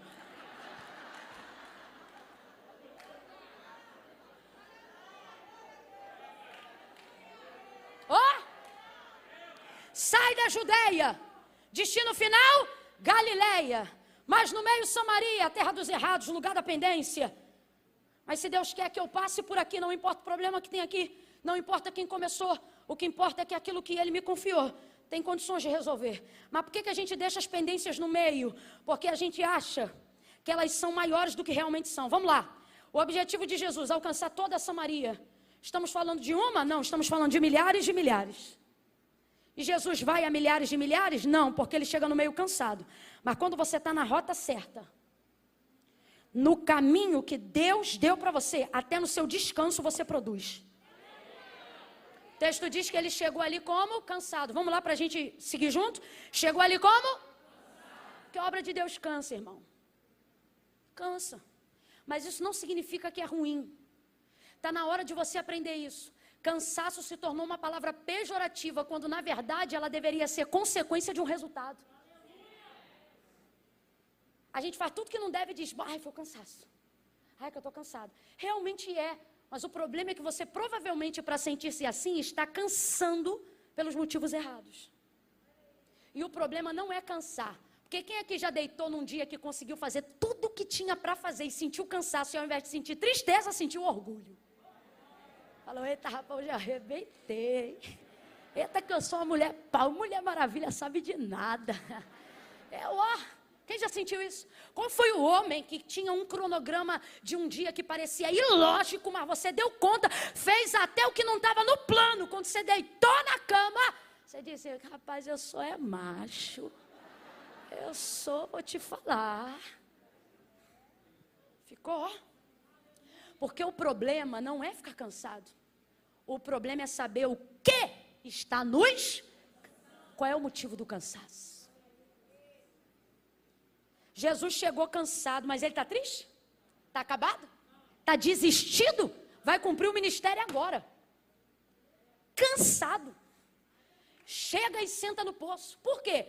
Porque o cansaço não revela quem eu sou. Ele só manifesta como eu estou. Está na hora de você entender definitivamente. Já ouviu isso 1001 vezes, vai ouvir de novo. Que como você está não tem poder determinante de sobre quem você é. Está cansado, mas ainda é Jesus, irmão. Está cansado, mas é o Filho do Deus vivo. Está cansado, mas está na rota certa. Está cansado, mas está no lugar certo, na hora certa, fazendo a coisa certa. Aí ele senta no poço, na fonte. A mulher é a única que ele precisa alcançar para alcançar os milhares. Agora, se ele chega ali e diz, nossa, estou tão cansado, ainda tem que salvar essa cidade toda. Ele ia ter força? Mas vê, quando você está na rota certa, Deus faz com que aquilo que você está buscando chegue em você. Quando eles... eu vou liberar essa palavra, quem entender, receba. Aquilo que você está buscando vai te achar em 2021. Aquilo que você está buscando vai te achar neste ano. Ele chega, senta na beira do poço... E o texto diz, alto no meio-dia, nisto vem uma mulher samaritana pegar água para beber. E ele sentado ali como estava sentado, ficou. e começa a conversar com ela. E ela naquela conversa, através de uma única pessoa. Por quê? Porque, de fato, como diz T.D. Jakes, é verdade, ela é a chave. Ela é a chave. Isso aqui é um princípio. Você olha a demanda da pendência, do meio, do que tem para fazer, você pensa, não vou fazer, que isso é muita coisa. E o Senhor está dizendo, se você só começasse, eu ia te mostrar que você não vai fazer isso tudo, você só vai fazer uma coisa. E isso vai ser o suficiente para sair botando tudo no lugar. É o caso dele com essa mulher. Olha o que a Bíblia diz, que o pecado entrou no mundo por um. E quantas pessoas foram necessárias para ele sair do mundo? Só um. Deus está dizendo, eu não preciso fazer esse monte de coisa que você está pensando, não. Eu só preciso que você, na sua condição de unidade, esteja onde eu quero, do jeito que eu quero, na forma que eu quero. E eu vou te mostrar que isso tudo que você acha que é um montão de coisa, vai como se automaticamente resolvesse, só por você estar posicionado aonde você deveria. Sentou no poço, a mulher veio, ficou maravilhada, aconteceu tudo isso que a gente disse no início. Ela volta para dentro da cidade gritando, maravilhada, vim de ver de trás todo mundo. Por quê? Porque o testemunho dela era escandaloso. Ela disse, vim de ver de todas as coisas que ele tem me dito. Ele tem me dito todas as coisas que eu tenho feito. O que é que tu faz? Está com o marido dos outros. Ele te falou isso? Falou, quero conhecer esse homem. Foi todo mundo. Todo mundo chegou lá, sentado no poço como ele estava sentado ficou, ministrou uma palavra, ficaram apaixonados por ele, perdoou todo mundo, estendeu-se na cidade, salvação foi proclamada, a glória de Deus se manifestou naquele lugar. Quando ele disse, vou sair, disseram, não vai não. Fica mais um dia, come com a gente, janta com a gente. Aquilo que era inóspito, se ele não vigia, ele chamava de lá. De tão bom que ficou. Do nada acende uma fogueira, queima um negocinho, traz um pão tostado. Daqui a pouco alguém lava o pé dele, traz uma toalha. E ele diz, vamos embora. Ele diz, não, eu tenho para mim que aquele hino antigo da Assembleia de Deus nasceu aqui. Aquela coisa dos assembleianos de cantar assim, fica, Senhor, já se faz tarde. Não toca não, que eu não sei cantar não, pastor. Tens meu corpo. Não, senão você vai catar aí, ó, até. Porque eu vou mudar de tom toda hora. Não é porque o senhor não sabe tocar, é que eu vou tocar. Faz em mim morar da permanência. Aí os samaritanos diziam, fica, Senhor.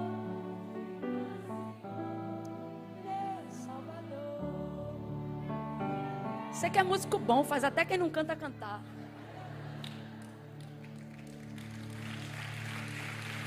Aleluia. Aleluia. Ai, Camila, eu tô cansado. Você acha o quê? Que era imersão, não era surf, não. Era imersão. A Bíblia diz que quando o corpo está cansado é porque a alma já abasteceu o suficiente.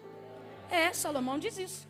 Quando ele diz que o estudo é enfado da carne, significa que quando aqui cansou, é porque aqui dentro já tem o suficiente para armazenar. Olha isso, gente. Pode continuar tocando, pastor, para a gente terminar junto. Que eu estou me achando com o senhor tocando aí.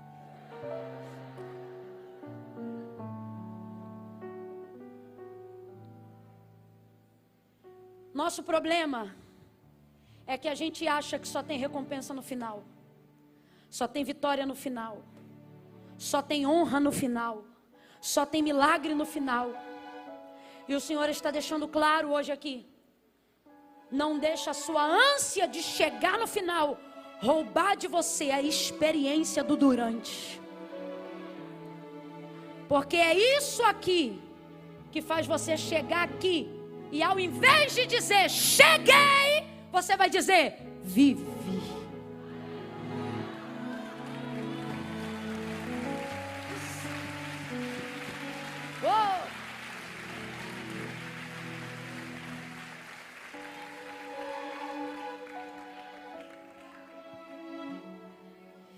O lugar que você imagina ser inóspito para Jesus foi o lugar que ele encontrou o descanso. Preste atenção. Você não precisa descansar no final, porque você já chegou. É aqui que você precisa descansar. Aonde, Camila? No meio. Olha para mim. Deus me trouxe hoje aqui basicamente para dizer: você não precisa desistir, você só precisa descansar. Só que você não reconhece o lugar do descanso. Por quê? Porque nele tem uma pendência. Como é que eu vou descansar com esse problema no casamento, Camila? Como é que eu vou descansar devendo o tanto que eu estou devendo, Camila? Só que Deus está dizendo, neste lugar da pendência, você vai ver um poço. Nesse lugar da pendência, você vai identificar a água.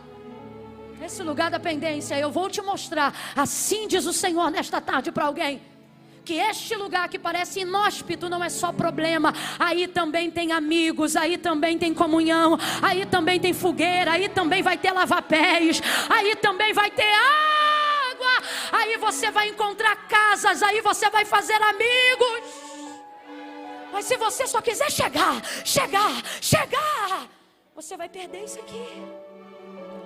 Israel só queria chegar, os hebreus só queriam chegar e não entenderam o que Deus estava fazendo no deserto. Josué e Caleb entrou, já estavam de idade, mas estavam maravilhados. Caleb pronto, sabe por quê? Parece que eu vejo Caleb numa cadeira de balanço. Isso sou eu que estou falando, tá? Uma cadeira de balanço. E os netos, os filhos, os netos, os sobrinhos chegando, dizendo, e aí, vovô, como é que foi? Conta aí pra gente como é que foi. Ele não contava o dia que chegou. O dia que chegou era o final da história. Ele contava como é que saiu água da rocha. Ele contava como é que era pegar maná de manhã cedo. Ele contava como é que o vento soprava do Oriente e no dia que Moisés tocou na água, ela abriu. Ele contava sobre como a glória trovejou no Sinai. Vovô, isso tudo foi em Canaã? Não, foi bem no meio, enquanto a gente vinha pra cá. Não despreze o meio, não despreze esse momento da vida. Não fique pensando que este lugar que hoje você precisa descansar é o lugar da derrota. Ele está dizendo, é nesse ponto da vida, é neste ponto da vida que eu vou te dar paz em meio à guerra. É neste ponto da vida que você saberá o que é a paz que excede todo entendimento. Se tem alguém que enquanto eu pregava identificava o meio de alguma história, fica de pé do teu lugar num salto de glória.